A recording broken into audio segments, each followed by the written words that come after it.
The wind howled through the ancient monastery walls, carrying whispers of a language long forgotten. The air was heavy with the scent of old incense and candle wax, the remnants of centuries of prayer echoing through the stone halls. Deep within the Ethiopian highlands, where mountains touched clouds and silence ruled the valleys, Sister Amara had lived most of her life in solitude and devotion. Her faith was unshakable, until that night when the storm rolled in, and fate led her to something that would challenge everything she had ever believed. As the thunder rumbled outside, Amara lit a small oil lamp and began cleaning the old chapel, her routine a quiet ritual of peace. But when she moved the heavy altar cloth to dust beneath it, her hand struck something solid, wood, ancient and rough. Curious, she pulled aside the rug and found a loose stone in the floor. Beneath it lay a small wooden chest bound in leather, the edges burned and scarred by time. A red wax seal pressed with a symbol, a dove clutching a branch, marked it shut. Her pulse quickened. That seal was older than the monastery itself, once belonging to the early Christian orders rumored to guard forbidden texts. Her fingers shook as she broke the seal. Inside, wrapped in linen that had yellowed with age, was a single scroll. The parchment was fragile, the ink faded but still legible in the flickering light.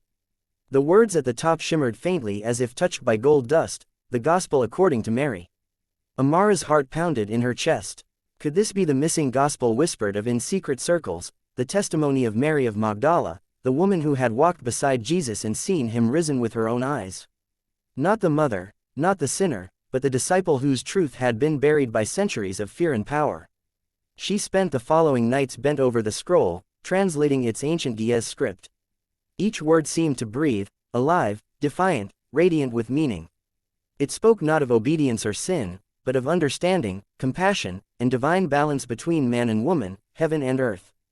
It described visions, of a resurrected Christ speaking to Mary, entrusting her with teachings that no man had heard. But as Amara translated, a shadow grew within her heart. Why had this gospel been hidden? Why had it been sealed away so far from Rome, guarded in silence for 2,000 years? The more she read, the more she felt the walls around her tightening. For weeks, Sister Amara worked in secret, her lamp burning deep into the night. Each word she translated felt like unlocking a forbidden gate. The gospel spoke of light born within the human soul, that every person, man or woman, carried a spark of the divine. It told of a love so pure that it transcended death, and of a faith that needed no temples, no hierarchy, only truth. Amara wept as she read, her tears smudging the ink. If the church had silenced this voice, what else had been buried beneath centuries of doctrine? She decided she would finish the translation and send a copy to trusted scholars across the world. But before she could act, visitors arrived, 3 men dressed as foreign researchers, their papers stamped with the Vatican seal. They were polite, but their smiles were thin, their questions sharp. They asked about relics, about old manuscripts rumored to exist beneath the chapel. One of them lingered too long in the library, watching Amara from the shadows. That night, she locked the scroll away and prayed harder than she ever had before. Rain fell in relentless sheets as darkness swallowed the mountains. The storm outside mirrored the turmoil inside the monastery. Near midnight, the chapel bell rang, once, twice, then silence. Amara ran to the sound, her robe clinging to her as wind tore through the hall. Smoke billowed from the chapel doors. Flames climbed the walls, devouring the sacred icons and ancient books. The fire roared as if it had a will of its own. She tried to reach the altar, to save the chest and the scroll, but a beam collapsed before her, trapping her behind a wall of heat.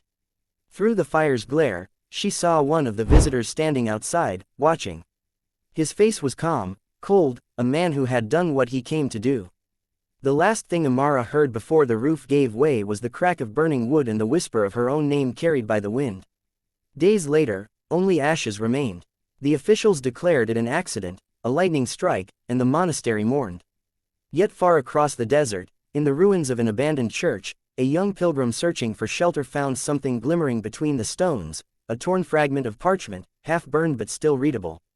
It bore only one line in red ink, as though written with blood and hope together. Truth cannot be buried where hearts still seek the light. The pilgrim held it close, feeling warmth where there should have been only dust. He looked toward the rising sun, and for a fleeting moment, he thought he heard a woman's voice whisper through the wind, calm, eternal, unbroken. And so the Gospel of Mary lived on, not in pages or cathedrals, but in every soul brave enough to question the silence and search for the forgotten truth.